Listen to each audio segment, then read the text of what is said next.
এই দুনিয়া চিরজীবন থাকার জায়গা না, অন্ধকার কবর যে আমার আসল ঠিকানা। এই দুনিয়া চিরজীবন থাকার জায়গা না, অন্ধকার কবর যে আমার আসল ঠিকানা।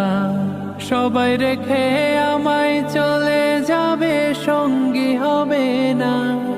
সবাই রেখে আমায় চলে যাবে, সঙ্গী হবে না। আমার মরণ আসিবে কখন কেউ তো জানে না। আমার মরণ আসিবে কখন কেউ তো জানে না। কবর মাঝে মা বাবাকে দেখা যাবে না, দেখবো যাকে তিনি হলেন শাহে মদিনা।